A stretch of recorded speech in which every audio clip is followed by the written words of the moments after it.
السلام علیکم دوستو کرتارپور راہداری نے بھارت کو ہلا کر رکھ دیا ہے۔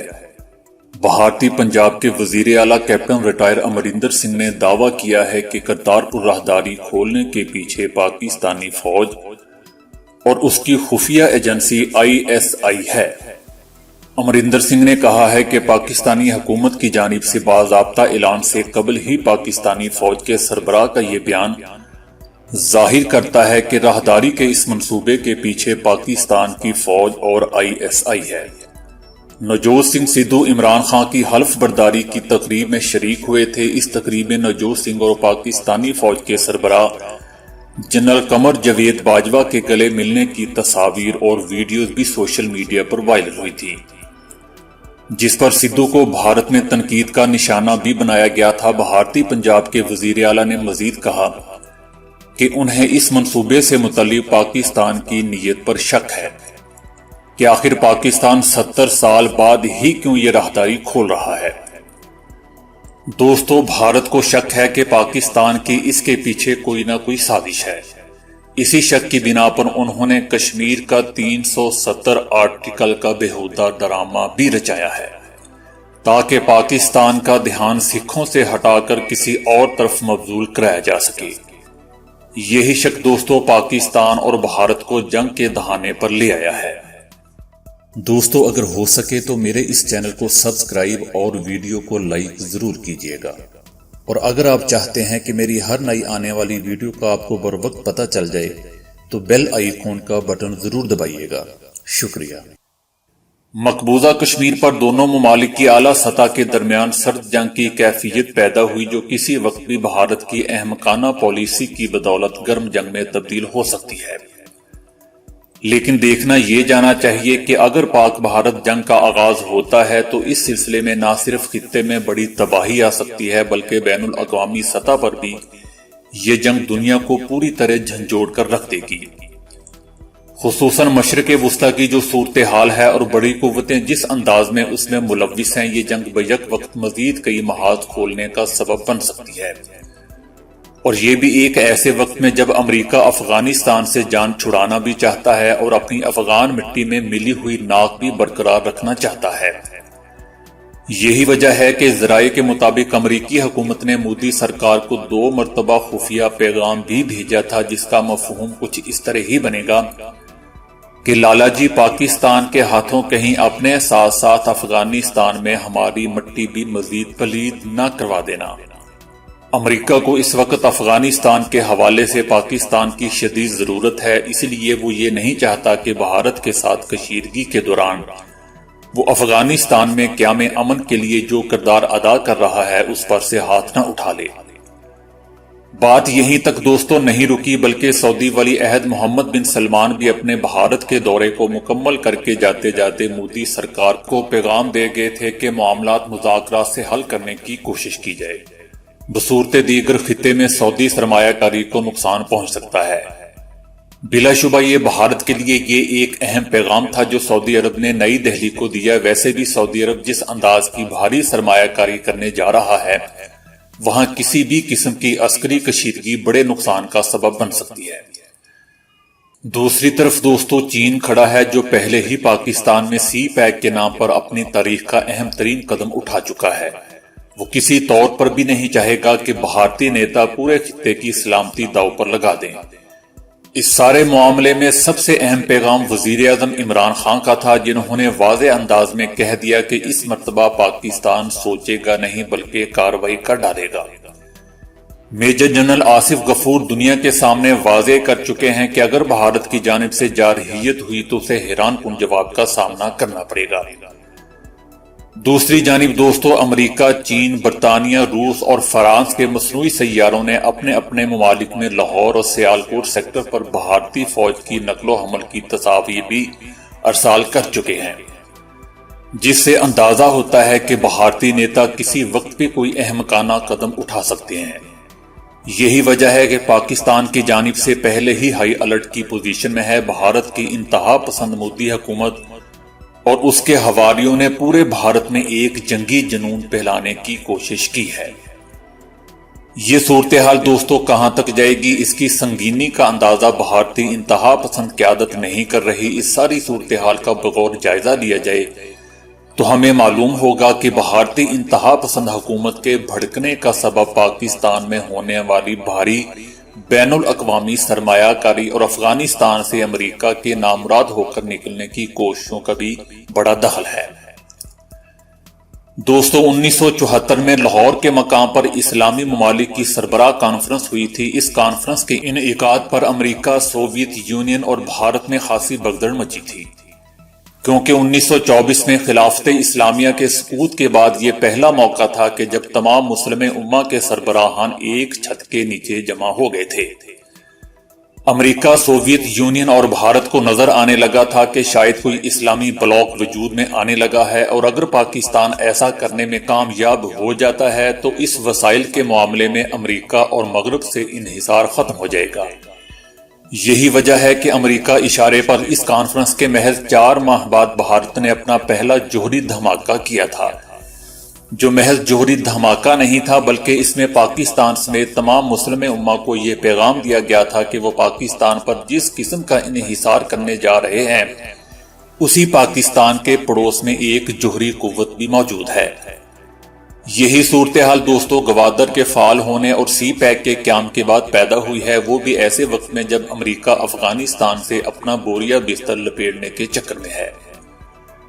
وہ افغان طالبان کے خلاف اپنی 400 برس ایڈوانس خفیہ ٹیکنالوجی UFO کو بھی استعمال میں لایا ہے، جس کے شواہد کے کلپ اس وقت YouTube پر دیکھے جا سکتے ہیں، لیکن اس کے باوجود اسے افغان خطہ پوشوں کے سامنے ناکامی کا منہ دیکھنا پڑا ہے۔ دوستو اڑن تشتریوں کو UFO کہا جاتا ہے۔ یہ کسی جدید معدن و پلاسٹک کے مرکب سے تیار کی جاتی ہیں۔ ایک ہی اڑن تشتری بیک وقت اپنا حجم چھوٹا اور اتنا بڑا کر سکتی ہے کہ اپنی آنکھوں پر شک ہونے لگے۔ دوستو اس کے اندر عام طور پر نارنجی، نیلی اور سرخ رنگ کی روشنیاں پھوٹ رہی ہوتی ہیں۔ اس کی رفتار اتنی تیز ہوتی ہے، جو رفتار اب تک ریکارڈ کی جا سکتی ہے وہ 700 کلومیٹر فی سیکنڈ یعنی 25,20,000 کلومیٹر فی گھنٹہ ہے۔ یہ وہ رفتار ہے دوستو جو ہم دنیا والوں کو معلوم ہے، اصل رفتار کا کسی کو علم نہیں۔ فضا میں ایک ہی جگہ رکی رہ سکتی ہیں، چیزوں اور افراد کو اپنی طرف سے دور سے ہی کھینچ لیتی ہیں۔ اگر کوئی اس کے قریب جائے تو اس کے جسم میں شدید قسم کی خارش شروع ہو جاتی ہے اور آنکھیں جلنے لگتی ہیں، اور جسم میں اس طرح جھٹکا لگتا ہے جیسے سخت کرنٹ لگ گیا ہو۔ بجلی کے نظام اور مواصلاتی نظام کو جام کرنے کی صلاحیت رکھتی ہے۔ امریکہ میں ایسا ہو چکا ہے۔ 9 جون 2007 امریکہ کے مشرقی ساحلی علاقے اٹلانٹا اور جارجیا میں ہوائی اڈے پر پروازوں کی آمد و رفت معطل ہو گئی تھی، اور ہزاروں ملکی غیر ملکی پروازیں تعطل کا شکار ہو گئی تھی۔ اس کا سبب مسافر طیاروں کی آمد و رفت کو کنٹرول کرنے والے نظام کا اچانک فیل ہو جانا تھا۔ لیزر شعاؤں سے دوستو دنیا کے جدید ترین طیاروں کو بآسانی تباہ کر سکتی ہے وغیرہ۔ بہرحال اس صورتحال نے بھارتی نیتاؤں کو بدحواس کیا ہوا ہے کہ ایک طرف افغانستان میں بھارت کو کئی بلین ڈالر کی سرمایہ کاری لگا کر بھی اس سرزمین سے نکلنا پڑے گا، تو دوسری جانب سی پیک اور گوادر جس وقت پوری طرح فعال ہوں گے تو پاکستان پر چاروں طرف سے خون برسے گا، جس کے بعد پاکستان کی موجودہ پتلی معاشی صورتحال قصہ پرینہ بن جائے گی۔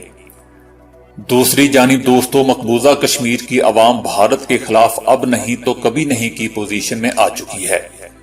یہ تمام حقائق بھارتیوں کے لیے ایک ڈراؤنا خواب بن چکے ہیں۔ نریندر مودی تو ایک کٹ پتلی ہے، بھارت میں حقیقی راج کرنے والے برہمن اسٹیبلشمنٹ آنے والے وقت کی چاپ سن رہی ہے۔ امریکہ اور اسرائیل بھارت کو تھپکیاں دے کر بیوقوف بناتے رہے ہیں۔ انہوں نے اپنا عسکری کباڑ خانہ بھارت کو بیچ کر اسے یہ تاثر دیا کہ خطے میں پاکستان اور چین کے خلاف اس کی پشت پر وہ موجود ہیں، لیکن اب خود امریکہ موجودہ صورتحال میں پاک بھارت جنگ کے تصور سے ہی گھبرا رہا ہے، کہیں اسے افغانستان میں لینے کے دینے نہ پڑ جائیں۔ IC کی تاریخ میں دوستو کبھی کوئی مسئلہ حل نہیں ہوا، بلکہ عرب لیگ اور OIC کے حوالے سے یہ کہا جائے کہ یہ دونوں تنظیمیں مسلم عوام کو ٹھنڈا کرنے کے لیے قائم کی گئی ہیں تو بے جا نہ ہوگا۔ کیونکہ دہائیوں پر پھیلی ہوئی تاریخ میں آج تک ان دونوں پلیٹ فارم پر کبھی کسی مسلمان ملک کا مسئلہ حل نہیں ہو سکا۔ اگر ایسا ہوتا تو لیبیا، عراق، شام، مقبوضہ فلسطین، مقبوضہ کشمیر اور یمن میں موجودہ صورتحال ابھر کر سامنے نہ آتی۔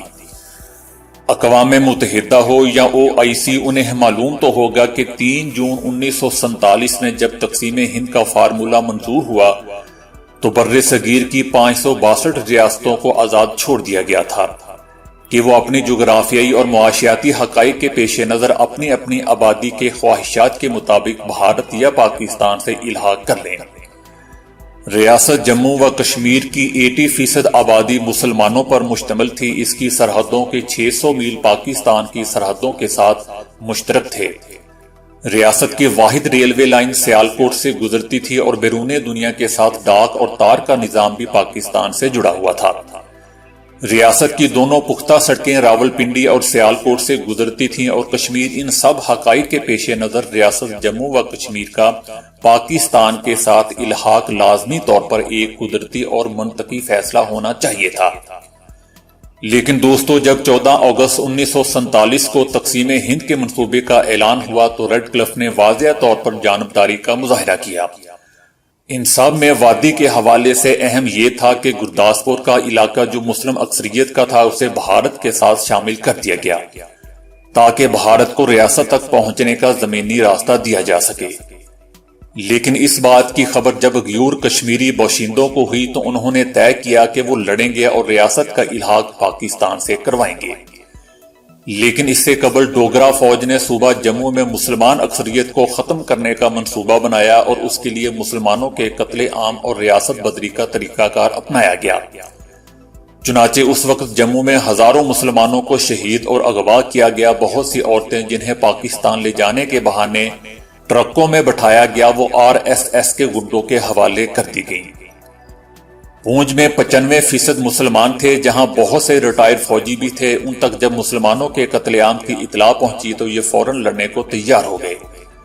یہاں سردار عبدالقیوم نے دھیر کوٹ سے گوریلا جنگ کا آغاز کیا۔ وادی کے لوگوں نے عورتوں اور بچوں کو پاکستان منتقل کرنا شروع کیا اور خود سر پر کفن باندھ کر ڈوگرا فوج سے لڑنا شروع کر دیا۔ چنانچہ راولا کوٹ، وادی جہلم اور بہت سے علاقوں سے ڈوگرا فوج فرار ہو گئی۔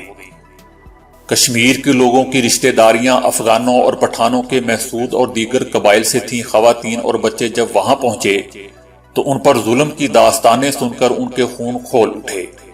چنانچہ ان علاقوں سے لشکر کشمیر کی طرف روانہ ہوتے۔ چنانچہ دنوں میں مظفر آباد اور ایبٹ آباد کے درمیان ہٹ راوی کے جنگل میں ایک بڑا لشکر جمع ہو گیا۔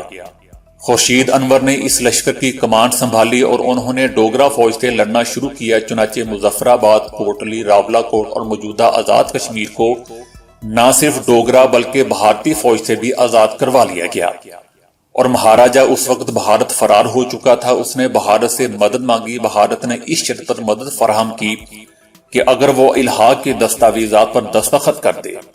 مہاراجہ نے فوراً حامی بھالی۔ چنانچہ بھارتی فوجیں بھی سری نگر اور وادی کے دیگر حصوں میں پہنچنا شروع ہو گئی تھی۔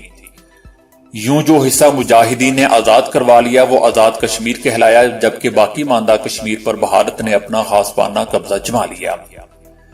چونکہ دوستو بھارت اپنی گنونی کارروائیوں سے واقف تھا تو اس نے دنیا کے سامنے یہ اعلان کرنا شروع کیا کہ کشمیر کا بھارت کے ساتھ الحاق محض عارضی اور وقتی ہے۔ الحاق کا حتمی فیصلہ جموں و کشمیر کے باشندوں کی آزادانہ، منصفانہ اور غیر جانبدارانہ رائے شماری کے ذریعے کرا لیا جائے گا۔ یوں دوستو 15 اگست 1948 کو اقوام متحدہ میں قرارداد حق خود ارادیت منظور کی گئی، لیکن بھارت آج تک اس پر عمل کرنے سے گریزاں ہے۔ 1999 میں جب کارگل کے مقام پر جنگ چھڑی تب بھی مسئلہ کشمیر حل ہونے کے قریب تھا، لیکن بھارت نے ایک بار پھر اقوام متحدہ میں جنگ بندی کی دہائی دی، جس کو پاکستان نے مان لیا اور یوں تب مسئلہ کشمیر حل نہ ہو سکا۔ کشمیریوں نے ایک بار پھر پوری دنیا کو یہ پیغام دیا ہے کہ ہم ہر صورت بھارت سے آزادی حاصل کر کے رہیں گے اور پاکستان سے الحاق ہی کشمیریوں کی منزل ہے۔ اس حوالے سے بڑی قوتوں کو بھی عقل کے ناخن لینے چاہیے، کیونکہ اس مرتبہ کشمیر کے مسئلے پر پاک بھارت جنگ چھڑی تو یہ ماضی سے بالکل ہی مختلف ہوگی اور یہ صرف خطے تک محدود نہیں رہے گی بلکہ دنیا کو بھی اس کی قیمت چکانا پڑے گی۔ تو دوستو آج کے لیے اتنا ہی، نیکسٹ ویڈیو میں انشاءاللہ ہم دوبارہ پھر ملیں گے، اور اگر ہو سکے تو میرے اس چینل کو سبسکرائب اور ویڈیو کو لائک ضرور کیجیے گا۔ شکریہ۔